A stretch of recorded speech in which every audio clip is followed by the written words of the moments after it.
What's up mga ka-agri? So another video, another day.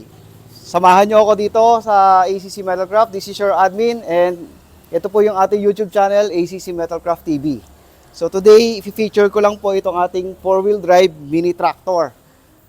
So kung mga ka-agri, kung kayo po ay member ng ating o naka-follow sa aming Facebook page, makikita nyo na pinifeature na namin itong mga ating 4-wheel drive na mini tractor. However, ito pong unit na to updated na, o upgraded na, I mean. So, salamat po dun sa mga feedback nyo, suggestion nyo. So, we heard you mga ka-agri, kaya ito pong mga bagong unit natin ng 4-wheel drive, upgraded na. So, makita nyo po, ito po yung ating, so sa set po, ito po yung mga kasama niyan. So, may jack po tayo. So, numatik na rin yung jack niya. I-adjust na, hindi na kagaya dati na sinasalpak lang dyan. Yung iron wheel natin, malalaki na yung frame. Meron din tayong rotovator. Ngayon, ang bagong additional po dito sa ating 4-wheel drive na mini tractor, ito po yung ating lining flow.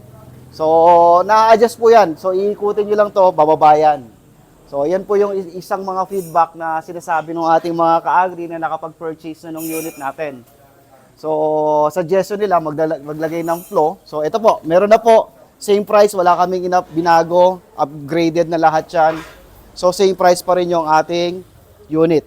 So, mga ka-agri, ano ba yung mga feature pa nitong ating 4-wheel drive mini tractor? Of course, may headlight ka, turn signal, electric starter. So, meron ka na rin lagayan ng inuminan nyo kung nauuho kayo, bottle container yan.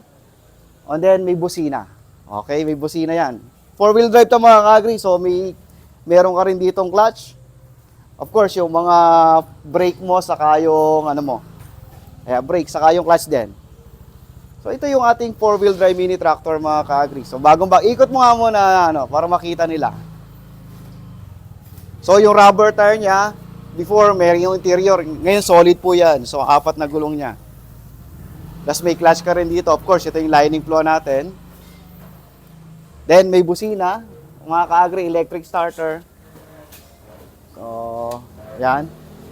Plus, ito yung actually ito, 3 gear pala to, 3 forward, saka reverse. So, mabilis na to. So, sa akin, suggestion lang, imbes na mag-ATV kayo, why not purchase this 4-wheel drive? So, mapapakinabangan nyo pa sa farm nyo. Ang function niya, both sa dry land, saka wetland, mga ka-agri, magagamit nyo po itong unit na yan. So, napakaganda. So, pinalakas na, 12 horsepower pa rin po yung ating diesel engine. Okay? So, napakaganda. Hindi na natin i-start to mga ka-agri kasi bagong unit to. Bawal i-start actually.